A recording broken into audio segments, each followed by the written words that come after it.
গ্যাসটা ধরিয়ে দিয়েছি, নারকেলটা দিয়ে দিলাম। নারকেলটা দেখো ধুমা উড়েছে হালকা হালকা, যাতে পুড়ে না যায় সেইভাবে। তাই গ্যাসটাকে পুরো সিমে রেখে দিয়েছি। দেখো এরকম কাপের 1 কাপের মতন আমি এখানে চালের গুঁড়ি দিয়ে দিলাম। ভালো করে নারকেলের সাথে মিশিয়ে নিয়ে এইখানে দিয়ে দিচ্ছি এরকম 1 কাপের মতন আটা।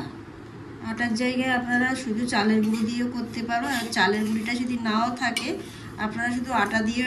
দেখো পুরো ভাজা হয়ে গেছে। তাই এরকমভাবে কোনো কড়াইতে লাগবে না, একদম সিমে গ্যাসটাকে রেখে ভালো করে ভাজলে সুন্দর একটা গন্ধ বেরোবে। ওই সময় এবার আমি জলটা দিয়ে দেবো আন্দাজ মতন। জলটা দিচ্ছি, দেখো 1 কাপ জল নিয়েছি। 1 কাপ জল লাগবেই না, 1 কাপ জল নিয়েছিলাম, দেখো কতটা রয়েছে, আর অল্প দেবো। দেখো পুরো কড়ার থেকে ছেড়ে আসছে। তাই এই সময় আমি গ্যাসটাকে বন্ধ করে দিচ্ছি। বন্ধ করে ঢাকনা দিয়ে 10 মিনিটের জন্য রেখে দেবো। এখানে দেখো আমি 1 কাপ এরকম চিনি দিয়ে দিলাম, কাপের মতন দিয়ে দিলাম। এবার 1 কাপ জল দিয়ে দেবো।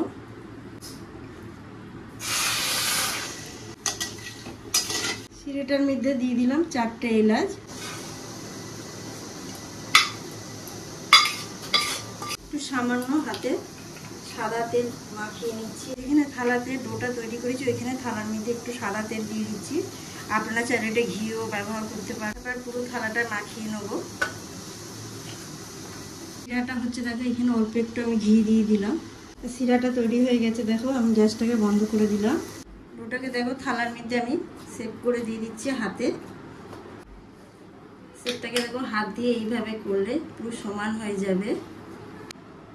ধারগুলোকে কেটে বাদ দিয়ে দিচ্ছি। এভাবে দেখো সব কাটা হয়ে গেছে, পুরো তৈরি। আর কিভাবে মোটাটা হয়েছে দেখাচ্ছি আপনাদের।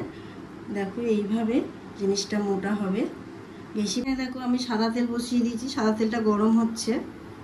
এইভাবে কাটা চামচ দিয়ে আমি ফুটো করে দিচ্ছি, যাতে ভিতরটা সমেত তেলটা দিয়ে ভালো করে ভাজা হয়। তেলটা দেখো বেশি কড়া করে গরম করব না, হালকা করে গরম করব।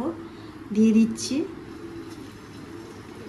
দিয়ে গ্যাসটাকে সিমে রেখেছি। প্রথমে একদম জোরে দেব না, তাহলে পুড়ে যাবে। দেখো মিষ্টিগুলো এবার আমি হালকা হাতে এইভাবে উল্টে দেব। এইভাবে দেখো ভাজাগুলো সব ভেজে তুলে নিচ্ছি।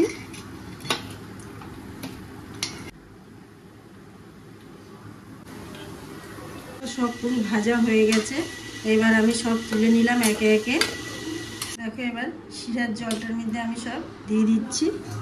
এটা শিরাতে না দিলেও হয়, কিন্তু শিরাতে দিলে খুব সুন্দর হয়। এটা শুকনো আপনারা খেতে পারবেন। এটা মানে নরম হয়েছে, বুঝতে পারছো একদম।